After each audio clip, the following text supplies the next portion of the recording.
nga dito. Sa totoo lang, mga kababayan ko, wala ka namang i-expect sa SUNA talaga. Kasi wala naman talagang nagawa yan si BBM.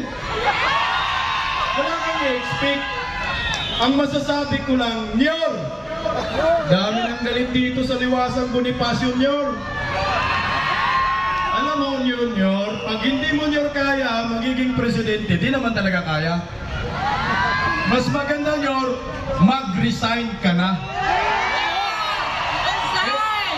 Ito na lang siguro gawin natin yun eh. Usapang, ano na lang, di man ako nabudol, no?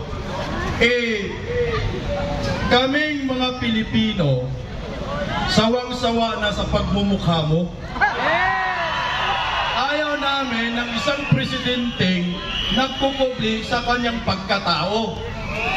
Alam na po ng sambayanang Pilipino ang tunay ng pagkatao mo bilang isang presidente ng Republika ng Pilipinas. Diyos ko, Nyor, sa buong daigdig saan mang sulok ng mundo, basta may Pilipino, alam namin, Nyor, wala kang kwentang pangulo, panggulo ka lang. Puro ka lang iwi. Puro ka lang iwi, sabi niya. Puro ka lang pulburon. Nyor, marami na pong mga Pilipino nagugutom po. Diyos ko, hindi mo alam ang buhay ng isang simpleng mamamayan. Tama. Hindi mo yata alam kung magkano ang presyo ng bigas. Tama. Bili sa Hindi ka palengke. naman bumibili. Hindi ka naman pumupunta sa palengke. Tama. Alam nyo, Nyor, marami nang umiiyak na sambayanang Pilipino.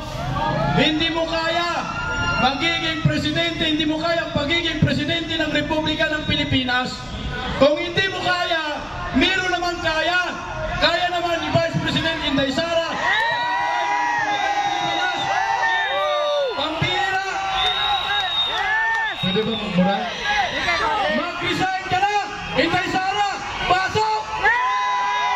Matapang na panawagan ni Bisdak ng Mindanao!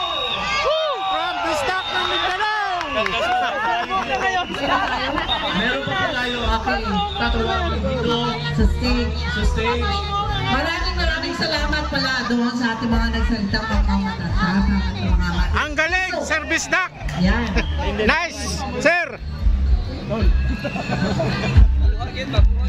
The next speaker po, Mr. Alan Tansingco, a former worker ng Philippine Airlines.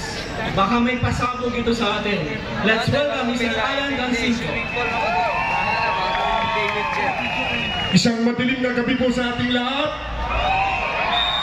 Ako po ay tatayo para sa manggagawa. Tayo na, putak ng putak tayo, banatan na namin. Lagi! Dito kayong mga kapatid ko sa Atlo. Ako po ay dating Panaya. Wala na. Ang lugar na ito ay makasaysayan para sa mga manggagawa.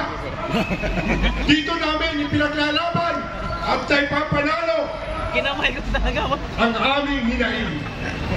Kaya tayo ngayon dito dahil sigurado iuupo natin Anong madok si pa Sara siya eh? Duterte. Kung hindi niya kaya, mag-resign. Hindi talaga kaya. Duterte! Duterte! Duterte! Duterte! Mga kapatid kong manggagawa, lahat dito, alam ko, kayo ay mga manggagawa din. Tandaan nila, dahil sa hindi nila pagpansin sa atin, meron tayong 50 milyong manggagawa para kay Sara!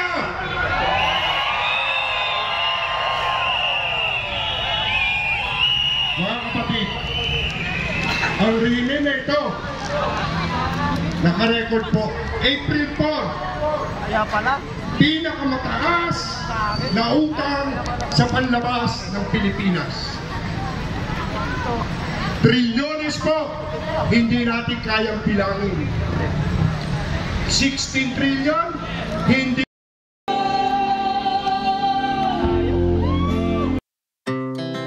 Our hearts beat to the city streets.